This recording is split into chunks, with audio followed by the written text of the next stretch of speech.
네, 비하인드 뉴스 시작하겠습니다. 박성태 기자가 나와 있습니다. 자, 첫 번째 키워드는 어떤 겁니까? 예, 첫 번째 키워드는 유출 대자비로 잡았습니다. 유출 대자비. 시작할까요? 어떤 얘기인지? 예, 기무사가 박근혜 전 대통령 탄핵 심판 당시 계엄까지 검토했다는 문건이 나와서 충격을 줬고 예. 문재인 대통령이 오늘 군의 독립수사단을 설치해 철저히 수사하라 이렇게 지시했는데요. 예.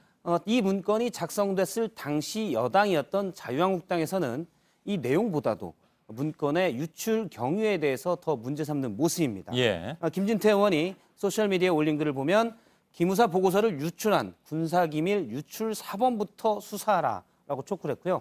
김성태 원내대표도 어제 비슷한 취지의 같은 취지의 얘기를 한 바 있습니다. 직접 들어보겠습니다. 예.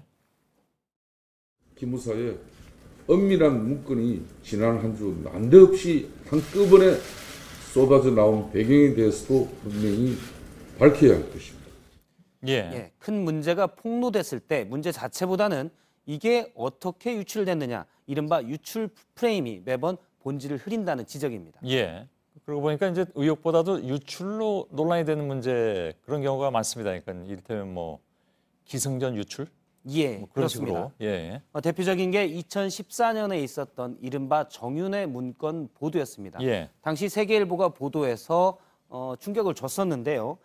정윤회 문건은 청와대 행정관이었던 박관천 경정이 작성했는데 당시에는 이 문건이 어떻게 유출됐냐, 유출 프레임으로 전환되면서 나중에 사실 박관천 경정 등은 대통령 기록물 유출 혐의로 구속 기소되기까지도 했었습니다. 예. 예. 그리고 역시 대표적으로도 국정농단하는 비선실세가 누구냐보다도 이 문건이 어떻게 유출됐냐로 화제가 바뀌었고 검찰 수사도 여기에 집중되면서 당시 유출 논란에서 한 경찰이 스스로 목숨을 끊기도 한 일이 있었습니다. 그랬죠. 예. 하지만 2년 뒤에 당시 지목됐던 정윤회 씨는 아니지만 정윤회 씨의 아내인 최순실의 국정농단이 결국 밝혀졌고요. 예.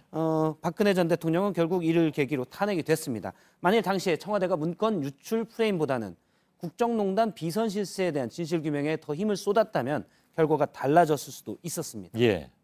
뭐 물론 역사에 있어서 가정은 없다고 하지만 예, 이렇게 돌이켜보면 충분히 그럴 개연성이 있었을 그런 얘기인 것 같습니다. 예전에 그 왜 이석수 특별감찰관 때도 역시 또 유출 얘기가 그때 많이 나오지 않았나요? 예, 뭔가 문제만 생기면 이게 어떻게 유출됐냐, 프레임이 유출로 곧잘 바뀌곤 했는데요. 예. 박근혜 정부 청와대에서 이석수 특별감찰관이 당시 우병우 민정수석을 감찰을 했었습니다. 예. 이른바 그 넥슨 땅 거래 문제 때문인데요. 그렇죠. 하지만 MBC에서 이석수 특별감찰관이 감찰 내용을 모 특정 언론에 누설했다라고 보도가 나면서 예. 청와대는 국기문란이다 이런 식으로 상당히 강하게 얘기를 하기도 했습니다. 역시 또 유출 프레임이었죠. 그렇습니다. 예. 예. 결국 여당 의원들까지 나서서 국기문란을 강하게 어필했고 이석수 특감은 약 13일 만에 사의를 표명하고 물러났습니다. 예. 하지만 돌이켜보면 지금 좀 지난 뒤에 최근 자유한국당에서는 비대위원장 후보 물망에 이석수 특별감찰관까지 올리긴 해서 그렇죠. 한때 국기문란이라고 주장했다가 비대위원장을 맡아야 된다 뭐 이런 얘기가 나오는 게 좀 아이러니하기도 합니다. 예. 예.